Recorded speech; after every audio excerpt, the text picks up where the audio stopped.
for liberty and democracy. What's more, Booker held the post-Civil War wide discussion on liberty and democracy in order to fabricate his audiences think that racism was something of the ancient South. There are few places in the South now where public sentiment would permit such organizations to exist.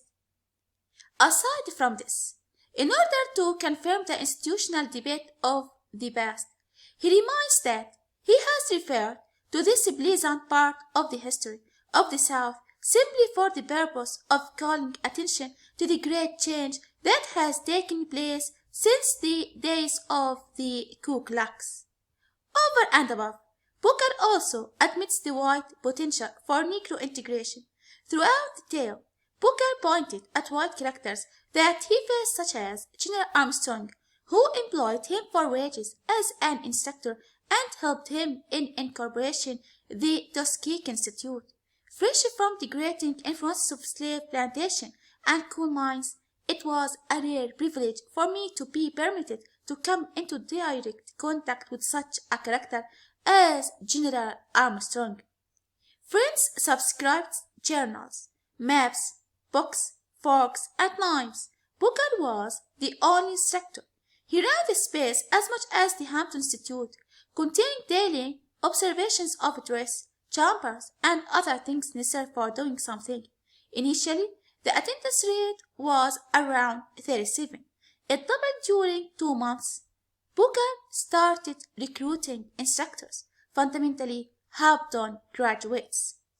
Through that years, Booker's most prominent recruit was the George Washington Carver, born a Missouri throat.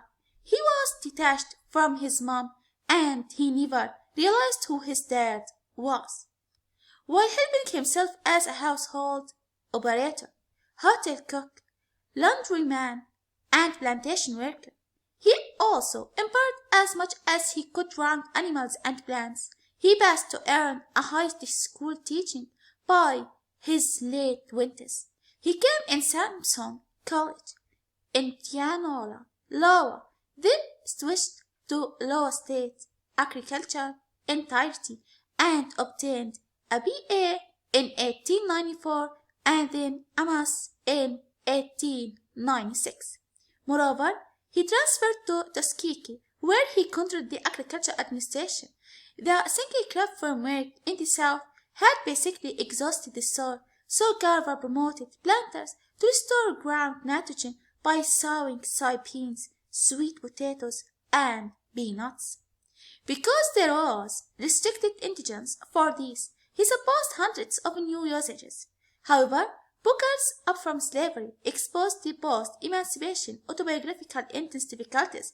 Because although Washington was an ex-slave, his narrative confirmed the manner in which he became a character of black societies and a commander who instructed them.